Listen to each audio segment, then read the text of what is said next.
YCP అధినేత జగన్ తిరుమల పర్యటన ఉత్కంఠ రేపుతుంది. కడప జిల్లా సరిహద్దుల్లో ముమ్మరంగా తనిఖీలు చేస్తున్నారు పోలీసులు. కడప జిల్లా నుంచి తిరుపతికి వైసీపీ నేతలు కార్యకర్తలు వెళ్లకుండా అడ్డుకుంటున్నారు.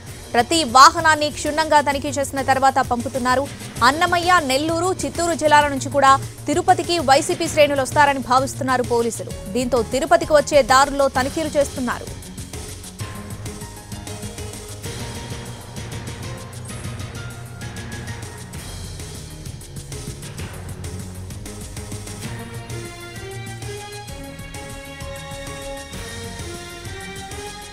శ్రీవారి దర్శనం కోసం సాయంత్రం 4:50 రేణిగుంట విమానాశ్రయం చేరుకోనున్నారాయన.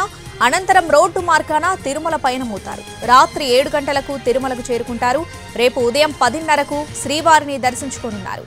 జగన్ కు ఘన స్వాగతం పలకడానికి వైసీపీ శ్రేణులు సిద్ధమవుతున్నారు.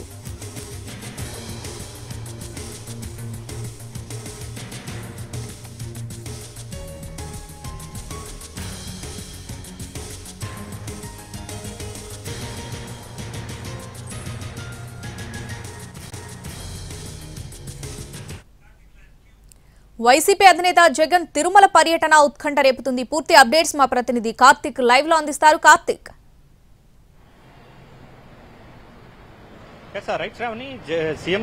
మాజీ సీఎం జగన్ పర్యటన అత్యంత ఉత్కంఠకు దారితీస్తుందని చెప్పాలి. ఈ రోజు సాయంత్రం 4:50 శ్రీవారిని దర్శించుకోవడానికి కూడా జగన్ తిరుపతికి చేరుకోబోతున్నారు. ఆ తర్వాత నేరుగా రోడ్డు మార్గాన కూడా తిరుమలకు పయనమవుతున్నారు. అయితే ఈ నేపథ్యంలోనే ఈ మధ్య కాలంలోనే కూటమి నేతలందరూ కూడా డిక్లరేషన్ అంశాన్ని కూడా తెరపైకి తీసుకురావడం కూడా జరిగింది. ఎట్టి పరిస్థితుల్లోనూ అలిపిరి వద్ద డిక్లరేషన్ ఇవ్వాలి, లేదంటే తిరుమలకు అనుమతించకుండా చూడాలంటూ కూడా టీటీడీ ఈవోని ఇప్పటికే కూడా బీజేపీ నేతలందరూ కూడా కలిసి కోరడం కూడా జరిగింది. మరొక వైపు నిన్నటి నుంచి కూడా జనసేన సైతం టీడీపీ సైతం అడ్డుకునేటువంటి ప్రయత్నం చేస్తామని చెప్పినప్పటికీ కూడా కూటమి నేతలందరికీ కూడా ఇది టీటీడీ పరిగణలోకి వచ్చేటువంటి అంశం కాబట్టి టీటీడీ చూసుకుంటుంది డిక్లరేషన్ అంశాన్ని, మనము దాని గురించి మాట్లాడాల్సినటువంటి అవసరం లేదంటూ కూడా డిప్యూటీ సీఎం పవన్ కళ్యాణ్ చేసినటువంటి వ్యాఖ్యలకు అనుగుణంగా కూడా జనసేన పార్టీ శ్రేణులు అయితే ప్రస్తుతానికి నిరసన కార్యక్రమాలకైతే దూరంగా ఉంటున్నాయి.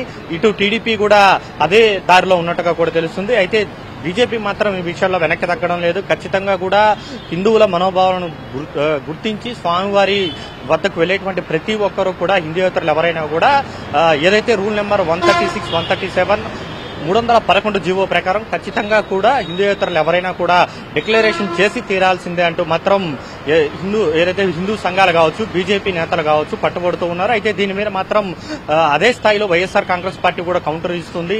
అసలు అనవసరమైనటువంటి అసంబద్ధమైనటువంటి మాటలన్నీ కూడా కూటమి నేతలు మాట్లాడుతూ ఉన్నారు. ఒకసారి ఇచ్చాక పదే పదే ఎలా ఇస్తారంటూ కూడా ప్రశ్నిస్తూ ఉన్నారు. గత 5 సార్లు కూడా పట్టు వస్త్రాలను స్వామివారికి నేరుగా స్వామివారికి సమర్పించినటువంటి పరిస్థితి. ఇలాంటి క్రమంలో డిక్లరేషన్ అంశం అనేది కూడా కావాలనే రాజకీయంగా ఎదుర్కోలేక ఏదైతే కూటమి నేతలందరూ కూడా తెరపైకి తెస్తున్నారంటూ కూడా వారు కూడా తీవ్ర స్థాయిలో విమర్శలు గుప్పిస్తున్నటువంటి పరిస్థితి. అయితే ఈ నేపథ్యంలోనే జగన్ పర్యటన సందర్భంగా ఆయనకు ఘన స్వాగతం పలకడానికైతే వైఎస్ఆర్ కాంగ్రెస్ పార్టీ శ్రేణులు రాయలసీమ జిల్లా నుంచి పెద్ద ఎత్తున తిరుపతికి చేరుకోబోతూ ఉన్నారు. ఈ నేపథ్యంలోనే ఇటు ఏదైతే కాళహస్తి కావచ్చు, మొత్తం చుట్టుపక్కల ఉన్నటువంటి ప్రాంతాల్లో అంతా కూడా భారీ స్థాయిలో పోలీసులు అయితే మోహరింపు చేశారు. ఇటు ఎయిర్పోర్ట్ నుంచి కరకంబాడి మీదుగా వెళ్లేటువంటి ప్రాంతాలు ఏదైతే ఉందో తిరుమలకి అన్ని చోట్ల కూడా భారీ స్థాయిలో భద్రత అయితే ఏర్పాటు చేయడం కూడా జరిగింది. ఎందుకంటే హిందూ సంఘాలు ఇప్పటికే హెచ్చరించాయి. మరొక వైపు అలిపిరి వద్ద బీజేపీ శ్రేణులు కూడా సిద్ధంగా ఉన్నటువంటి నేపథ్యంలో ఎక్కడా ఎలాంటి అవాంఛనీయమైనటువంటి సంఘటనలు జరగకుండా మాత్రం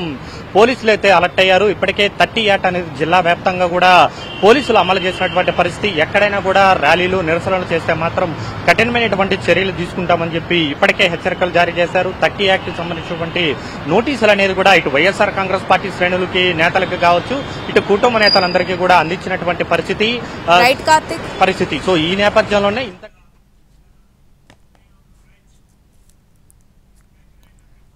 right Karthik, thanks for the updates.